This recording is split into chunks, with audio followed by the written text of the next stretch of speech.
On démarre tout de suite en allant faire un tour du côté de New Fortress Energy. Alors New Fortress Energy, pour ceux qui ne connaîtraient pas cette société, comme son nom l'indique, c'est une société énergétique, mais qui est surtout spécialisée dans le gaz, et notamment dans le GNL, donc le gaz naturel liquéfié. Elle s'occupe à la fois de la production, mais également des infrastructures, du stockage ainsi que du transport.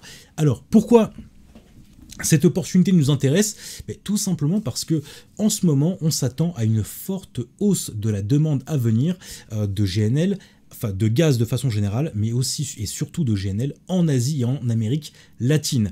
La principale cause de cette demande croissante pour le GNL, c'est le fait qu'on a un ralentissement de la production de gaz naturel traditionnel, que ce soit aux États-Unis, en Asie, en Amérique latine, mais également en Europe, dans les pays du Nord notamment par exemple, y compris Norvège, Russie, etc.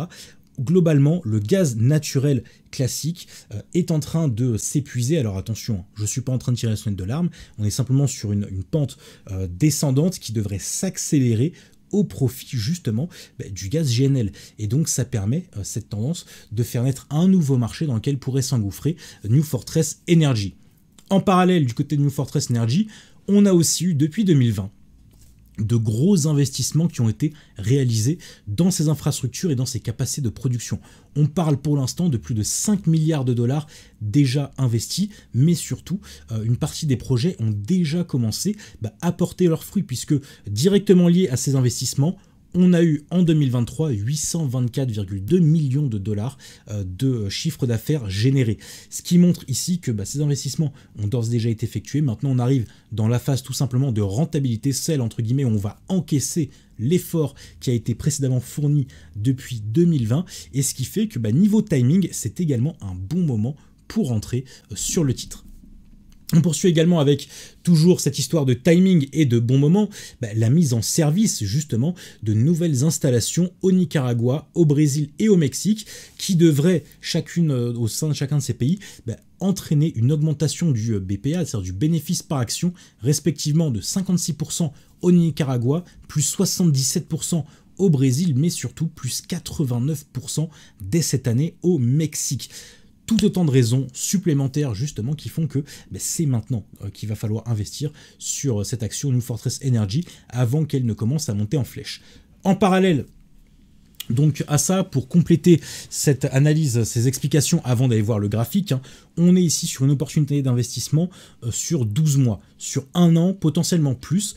Pourquoi? Puisque on est justement sur le temps long, c'est-à-dire que c'est tout au long de l'année qu'on s'attend à une augmentation de la demande croissante du côté du GNL, une augmentation qui pourrait s'étaler bien au-delà de l'année 2024. Là, c'est le retour de la tendance sur le GNL, notamment avec le marché asiatique. Le marché de l'Amérique latine est en train de se réveiller, mais c'est un petit peu plus lent. Ici, on parle donc Nicaragua, Brésil, Mexique, avant tout d'installation de production, mais de GNL qui va être exporté direction l'Asie. Mais si la Chine devait continuer à confirmer son rebond économique, comme elle l'a fait depuis le début de l'année 2024, il y a fort à parier que ce rebond économique puisse s'étendre également à 2025. Donc même si on est sur un horizon initial d'investissement de 12 mois, je n'exclus pas que l'on puisse réajuster à la hausse l'objectif pour l'instant qui a été donné, qui est un objectif de prix à 44 $ l'action, c'est-à-dire un potentiel de hausse à plus 47%. Malgré tout, et je voulais souligner ici à la fin de cette opportunité, on est sur un investissement à risque, puisqu'on est quand même sur un secteur, le secteur du gaz, qui est extrêmement dépendant des facteurs géopolitiques. Donc à tout moment, en cas de changement au niveau géopolitique, mais aussi, et là je pense justement aux élections américaines, on pense à un certain Donald Trump qui aime bien faire la guerre aux Chinois.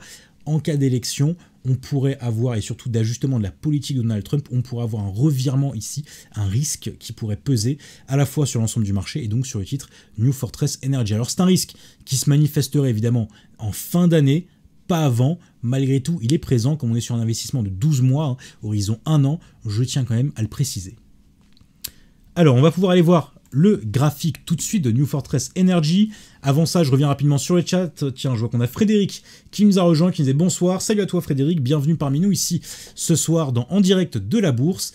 Alors, New Fortress Energy, ce qui m'intéresse, c'est avant tout, hop là, voilà, un graphique hebdomadaire, hop, où chaque bougie représente une semaine de cotation pour vous montrer justement aussi graphiquement pourquoi on est sur un très bon point, au-delà du timing justement avec ces arrivées en fonction des installations en Amérique latine, au Nicaragua, au Brésil, au Mexique, mais également le fait qu'on a déjà une rentabilité des précédents investissements qui a commencé à porter ses fruits. On est aussi sur un niveau de support ici oblique majeur sur un graphique hebdomadaire. On voit qu'on vient de nouveau de le tester. Pour l'instant, on a eu un très beau rejet la semaine dernière sur une grosse mèche ici qui est venue tester et qui a rejeté justement notre niveau de support oblique. Donc là, c'est un niveau idéal pour entrer en position, direction notre objectif des 44 $ qui correspond à un précédent gros niveau d'accumulation ici qui avait eu lieu courant de l'année 2022. Un bel objectif, alors qu'on va pouvoir affiner si on arrive sur un graphique en daily, que l'on va pouvoir affiner en plaçant malgré tout un stop loss, c'est un niveau à partir duquel cette opportunité serait plus valide, et ce niveau c'est celui des 25 $. Si jamais on franchit à la baisse les 25 $, à ce moment-là, il sera temps de sortir. Ça voudra dire que l'opportunité n'est plus du tout d'actualité, qu'il y a eu un retournement de marché ou alors un retournement aussi. Et ça, c'est possible dans les activités de New Fortress Energy en particulier, par exemple, si finalement on va avoir du retard qui devait être pris dans la mise en service de certaines de ces installations. Ça, c'est un élément également qu'il faut prendre en compte, puisque jusqu'ici, on a un calendrier qui a été annoncé par New Fortress Energy concernant la mise en service de ces installations au Nicaragua, au Brésil, au Mexique, mais ces installations ne sont pas encore entrées en fonction. Donc attention, si jamais on va avoir des reports, des nouveaux délais qui devaient se mettre en place, le titre pourrait être immédiatement sanctionné, auquel cas cette opportunité serait annulée.